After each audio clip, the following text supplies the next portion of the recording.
Hi everyone, the price of oil just broke out to its highest in 2.5 years, so I want to discuss whether this is an opportunity to jump on board the uptrend or a time to prepare for the next pullback. This week we see lots of CPI and GDP data released, so I'll tie that in when I run through this week's economic calendar. GKFX Prime presents the week ahead. Early in the week, we get GDP data out of Europe and Japan, which I think goes a long way towards explaining why we haven't seen more weakness in the US dollar. Forex traders are overall bearish on the greenback for reasons I discuss all the time. But I think the source of some of the hesitancy is the sluggish growth performance outside of the US, i.e., you don't tend to want to buy the euro or yen when European and Japanese economies are doing worse than the US.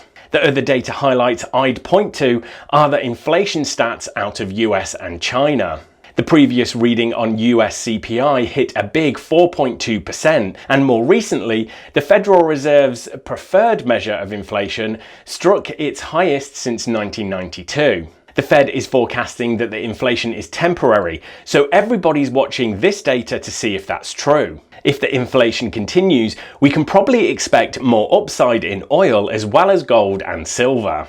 And guys, can I just ask that if you're enjoying the video, please make sure you give that quick tap of the like button for the YouTube algorithm.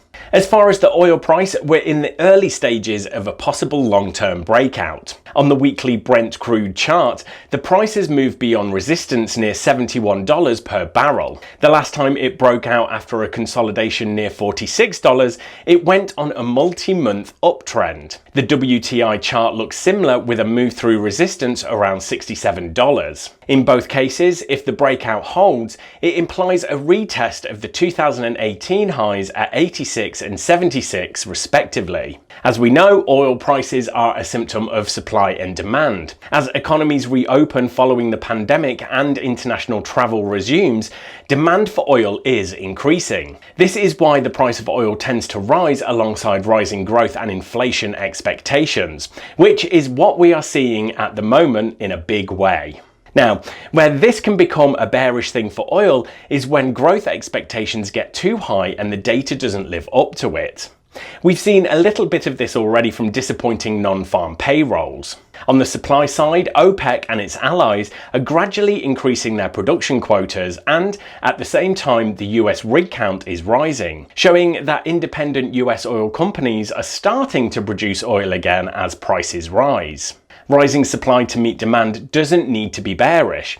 It's only when the supply swamps the demand that it becomes a problem. I think probably the most interesting thing that's going on in the oil patch is the boardroom shuffle at Exxon. The activist hedge fund Engine No. 1 has replaced 3 of Exxon's board members after shareholder support from the likes of BlackRock.